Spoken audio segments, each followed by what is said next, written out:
Sir Abet of Abest Balisong. Isa to sa pinakamabilis na delivery papunta dito. Ito po ay pinadala sa LBC, tapos ay by DHL. So ito po ay inabot lang halos ng 4 days. 4 days, 5 days. Ito ganun lang, ang bilis nito. Ang ganda ng pagkakabalot.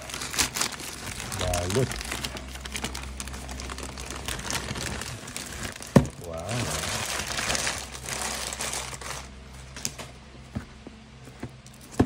Okay, hanapin natin kung saan ang bukasan.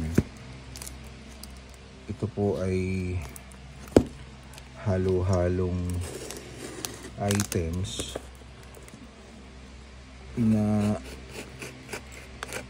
Pinakiusap ko lang kay Sir Abet, pero ang talagang inaabangan ko dito ay yung dalawang balisong. Actually lahat ay inaabangan ko to.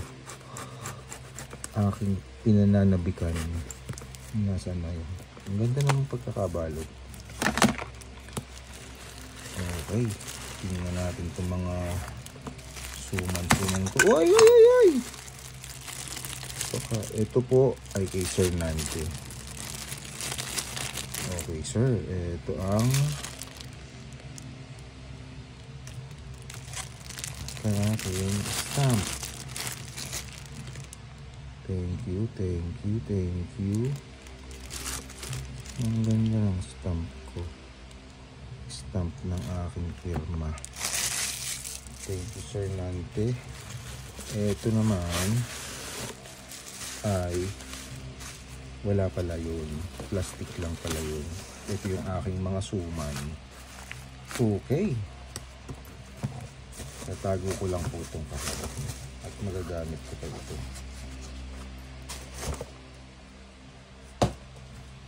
Okay, bago itong dalawa, ito munang malaki.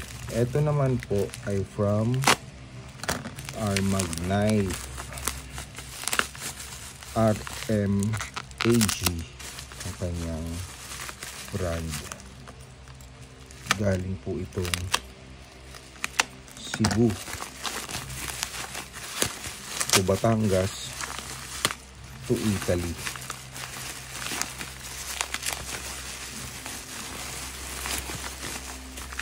Ganda ng balot ah.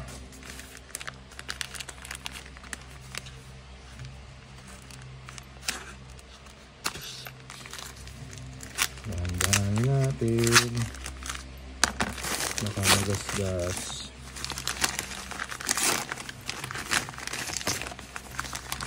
Kaya, oh wow, ang bigat. Ang laki. Ang ganda. Naku, ang ganda nga ng Nara. Yan po yun. Sir, thank you. Mamaya ako to gagawan o bukas gagawan ko to ng review. Ang ganda nito. Ang ganda sa kamay. Solid to, solid. Teka, mamaya. Diyan ka lang muna. Solid yun ah. Ito na mga ibang... Ay, muntik pa ako mahiwa. Bakit kasi...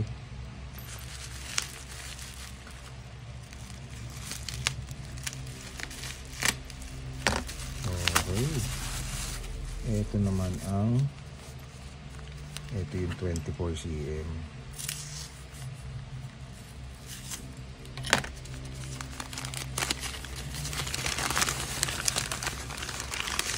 Ay wow. Wow na wow din to. Ay wow, ang cute. Ang galing. Buto. Ito po, from Abest Balisong to. Bearing. Ay, wow. Ayos to. 24 cm po ito. Ang ganda ng kapit ah. Ano nga tawag sa kapit na yan? Mamaya ako naaalamin. And then, ito ang aking isa pang last na inaabangan. Okay. Dahan lang. Ito naman ang 29.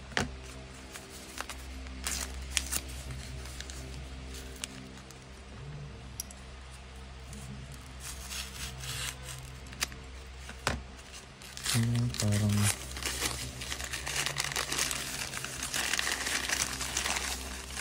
oh wow.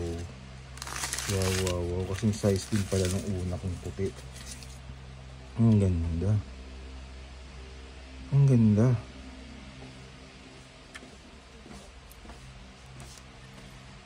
Iyon.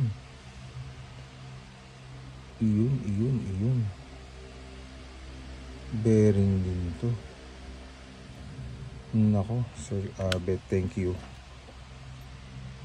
Ang ganda nito. Yun na. Ang kakalikutin ko mamaya. Yun lang po, mag-iimis muna ako.